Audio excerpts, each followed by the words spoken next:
Hello friends, आज हम लोग क्लास 10 की हिस्ट्री की पढ़ाई करेंगे, इतिहास की पढ़ाई करेंगे और इतिहास की चैप्टर नंबर 3 की पढ़ाई करेंगे। चैप्टर नंबर 3 जिसका नाम है इंडो चाइना या हिंद चीन में राष्ट्रवाद। इसी की पार्ट नंबर 6 की पढ़ाई करेंगे।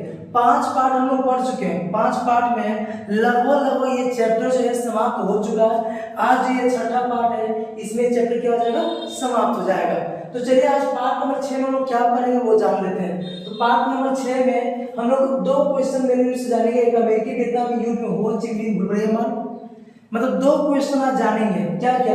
तो हो ची मिन्ह भूलभुलैया मार्ग और दूसरा क्वेश्चन जानेंगे अमेरिकी नीति। अमेरिकी नीति। तो चलिए शुरू करें। इससे पहले आपको क्या करते हैं, हर बार बोलते हैं ना कि स्क्रीनशॉट ले लीजिए। तो चलिए जल्दी से वीडियो का क्या कीजिए, स्क्रीनशॉट ले लीजिए। जो बच्चे चाहते हैं नोट्स बनाना वो जरूर इसका स्क्रीनशॉट लेंगे। तो इसका स्क्रीनशॉट ले लीजिए, फिर कॉपी में क्या कीजिएगा, वीडियो देखने के बाद आप लिख लीजिएगा वहां से, ठीक है। तो आपका ये चैप्टर पूरी तरह से क्या हो जाएगा, समाप्त हो जाएगा और एक अच्छा सा नोट्स बनकर तैयार हो जाएगा। बहुत सारा जो ऑब्जेक्टिव क्वेश्चन आता है वो आपको क्वेश्चन में से नहीं आता, वो भी आपको इसमें मिल जाएगा, ठीक है। तो हम यही बोलेंगे कि आप इसका स्क्रीनशॉट ले लीजिए। स्क्रीनशॉट लेने के बाद आप उसको कॉपी में लिख लीजिएगा। कुछ ऑब्जेक्टिव क्वेश्चन ज़्यादा जानना चाहते हैं तो आपके बुक में ऑब्जेक्टिव क्वेश्चन है, आप उसको वहां से भी क्या कर सकते हो, याद कर सकते हो। और जो कोई सब्जेक्टिव क्वेश्चन हुआ वो तो मेरे वीडियो में है ही, ठीक है। वीडियो में आपको सब्जेक्टिव क्वेश्चन के साथ साथ बहुत सारा ऑब्जेक्टिव जो पॉइंट होता है वो भी मिलता है, जिसको हम क्या करते हैं, बाबा घेर देते हैं। जहाँ जहाँ ऑब्जेक्टिव पॉइंट मिलता है वहां पर हम उसको क्या करते हैं, घेर देते हैं ना। तो चलिए उम्मीद है आप इसका स्क्रीनशॉट ले चुके होंगे। ले लीजिए क्या स्क्रीनशॉट। तो स्क्रीनशॉट ले लिए तो अब चलते हैं दोनों क्वेश्चन की ओर। तो आज का पहला क्वेश्चन क्या है उसको फिर समझते हैं। पहला क्वेश्चन है अमेरिकी वियतनामी युद्ध में हो ची मिन्ह भूलभुलैया मार्ग की भूमिका, ठीक है। कुछ भी क्वेश्चन है बस ध्यान देना है आपको, क्या हो ची मिन्ह भूलभुलैया मार्ग, है ना। कोई भी क्वेश्चन रहेगा लेकिन अगर क्वेश्चन में दिखाई दे दिया हो ची मिन्ह भूलभुलैया मार्ग तो आपको समझना है कि यही आंसर लिखना है। कोई दिक्कत? क्वेश्चन कुछ भी रहा है, क्वेश्चन किसी और तरीके से भी पूछा जा सकता है कि बताइए हो ची मिन्ह भूलभुलैया मार्ग के विषय में आप क्या जानते हैं, तो भी आंसर यही होगा, ठीक है। या अमेरिकी वियतनामी युद्ध में हो ची मिन्ह भूलभुलैया मार्ग का क्या योगदान था, तो आंसर यही होगा। क्या महत्व था, तो भी आंसर यही होगा। तो कोई भी क्वेश्चन आपसे पूछा जाए बस आपको क्वेश्चन में अगर ये लिखा हुआ है हो ची मिन्ह भूलभुलैया मार्ग तो आपका आंसर यही देना है। तो चलिए इसको शुरू करते हैं। तो पहले जानते हैं कि क्या है हो ची मिन्ह भूलभुलैया मार्ग। हो ची मिन्ह भूलभुलैया मार्ग एक बहुत ही खास रास्ता था, ठीक है, अमेरिकी वियतनामी युद्ध में, जो कि उत्तरी वियतनाम और दक्षिणी वियतनाम को जोड़ने का काम करता था। समझा रहा है? उत्तरी वियतनाम और दक्षिणी वियतनाम को जोड़ने का काम करता था यही रास्ता। और युद्ध चल रहा था किसके किसके बीच, उत्तरी वियतनाम और दक्षिणी वियतनाम के बीच। खाली टांग अड़ा रहा था अमेरिका के बीच युद्ध नहीं चल रहा था, अमेरिका टांग अड़ा रहा था। तब बाद में जाकर अमेरिका भी क्या किया ना, इसमें भाग लेना शुरू किया। वो हम बताएंगे इसमें वो बताएंगे। इस शुरू में अमेरिका क्या कर रहा था ना, शुरू में अमेरिका बस दक्षिणी वियतनाम को सपोर्ट कर रहा था, ठीक है।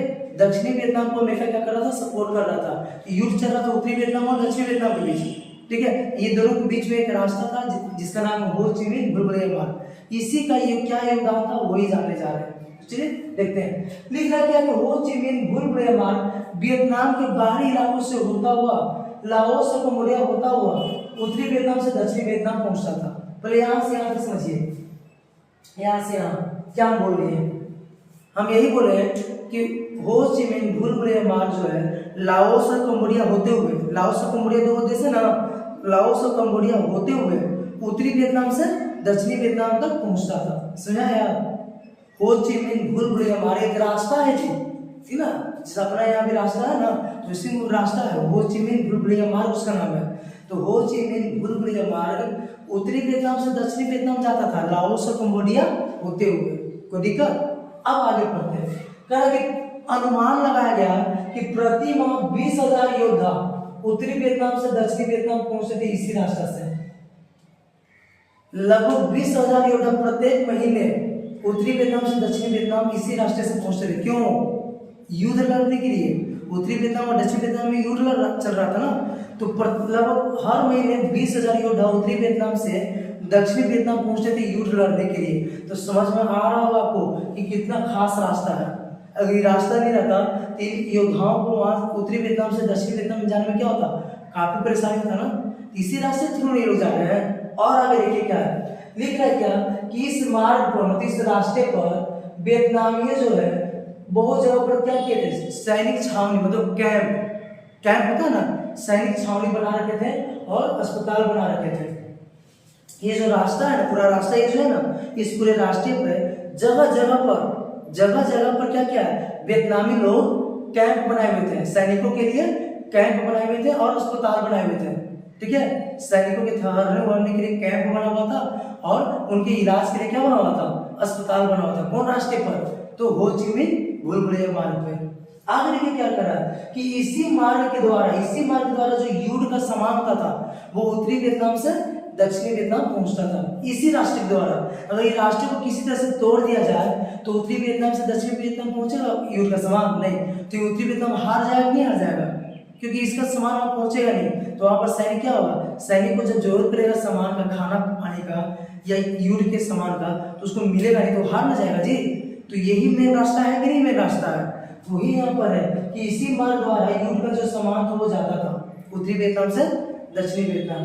इसके साथ साथ क्या कहा जा रहा है कि ज्यादातर जो सामान होता था ना उसकी धुलाई कौन करते थे, औरत लोग। कौन, औरत लोग जो है वही सामानों की धुलाई करते थे।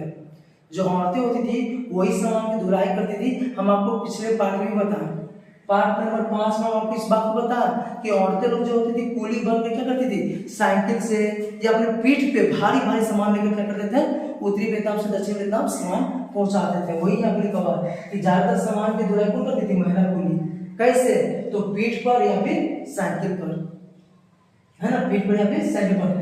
अमेरिकी फौज जो है वो इस बात को देख रहा था कि अरे यही रास्ता मेन है, यही रास्ता क्या है मेन, इस रास्ते को अगर तोड़ देते हैं, बम से उड़ा देते हैं, तो फिर उत्तरी वियतनाम से सैनिक दक्षिणी वियतनाम पहुंच ही नहीं पाएगा, तो अपने आप उत्तरी वियतनाम क्या होगा, हार जाएगा।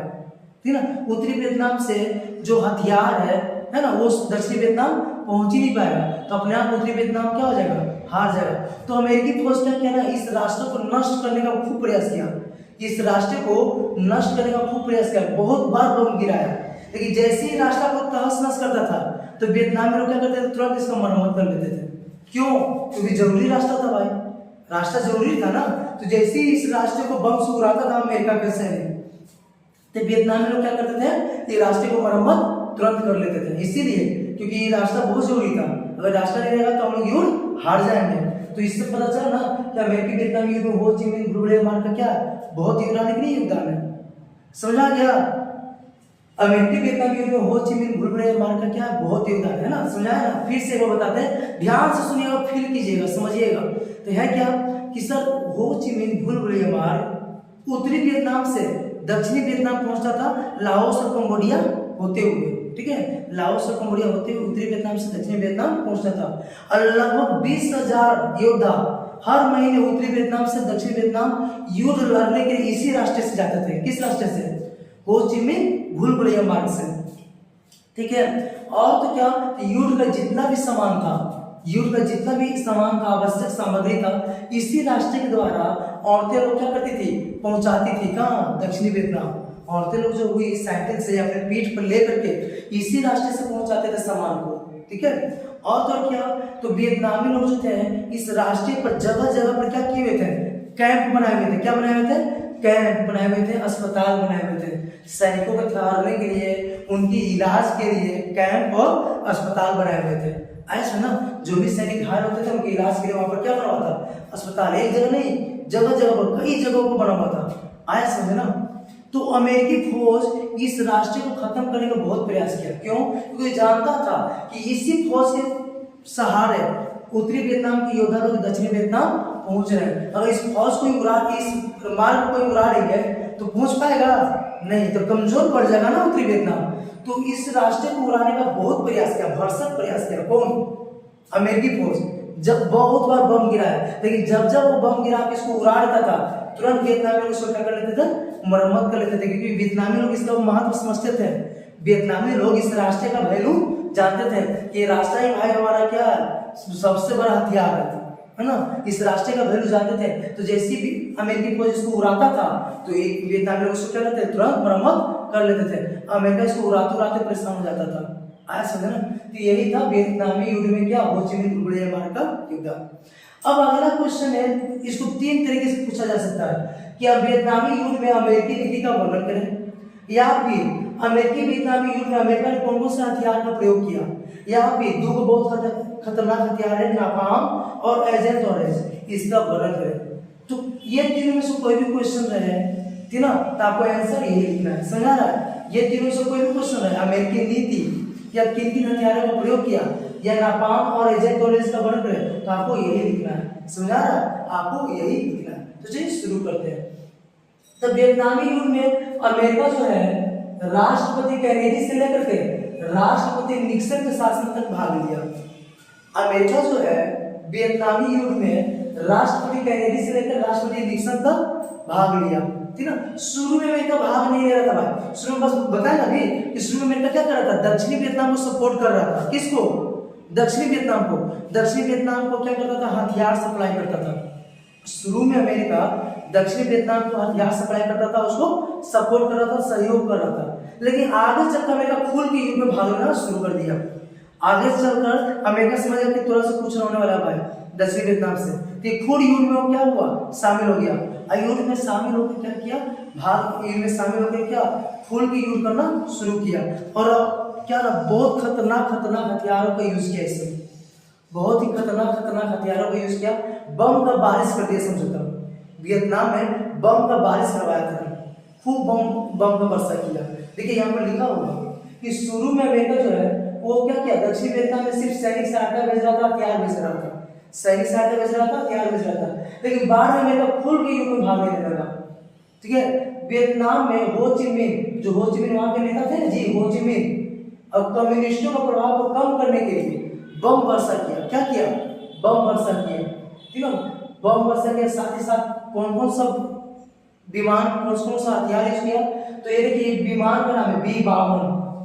B-52 एक युद्ध लड़ने वाला विमान जो होता है ना, देखोगे ना वीडियो में, ऊपर से बम गिराते रहता है, नहीं देखे वो ऊपर से बम गिराते रहता है, एक विमान था वो स्पेशल युद्ध लड़ने के लिए बना होता है। तो उसी विमान का एक का नाम है B-52। अमेरिका क्या किया, B-52 बम वर्षक विमानों का उपयोग किया।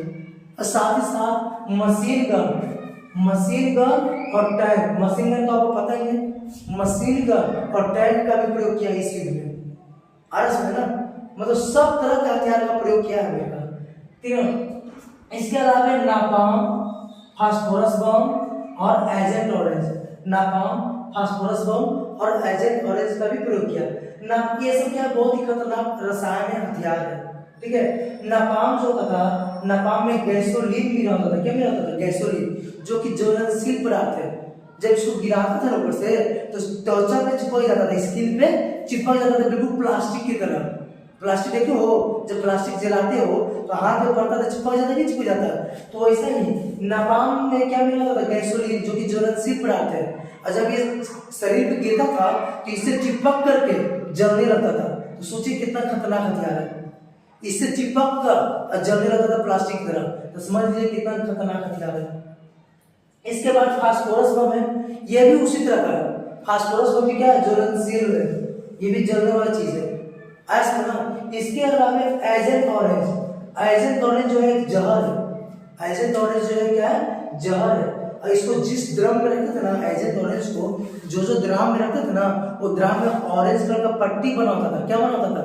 पट्टी, ऑरेंज कलर का लाइनिंग बना होता था, इसलिए इसका नाम क्या पड़ा, एजेंट ऑरेंज। समझ आया? फिर से एजेंट ऑरेंज क्या है, तो खतरनाक जहर है। और जिन ड्राम में इनको रखा जाता था उस ड्राम में ऑरेंज कलर का क्या बना रहता था, पट्टी बना रहता था, लाइन बना रहता था, इसलिए इसका क्या नाम पड़ा, एजेंट ऑरेंज।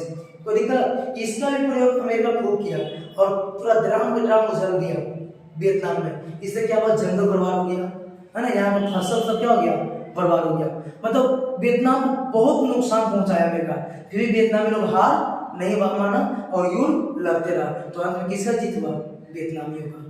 तो समझ में आ गया कि अमेरिकी वियतनामी युद्ध में अमेरिका क्या किया है। शॉर्ट में ऐसे बोल सकते हो कि अमेरिकी वियतनामी युद्ध में अमेरिका जो है राष्ट्रपति कैनेडी से लेकर राष्ट्रपति निक्सन तक भाग लिया। शुरू में अमेरिका क्या करता था, युद्ध में भाग नहीं लेता था, बस दक्षिण वियतनाम को क्या कर रहा था, सहायता पहुंचा रहा था। लेकिन बाद में खुल के भाग लेना शुरू किया और खूब बम वर्षा किया।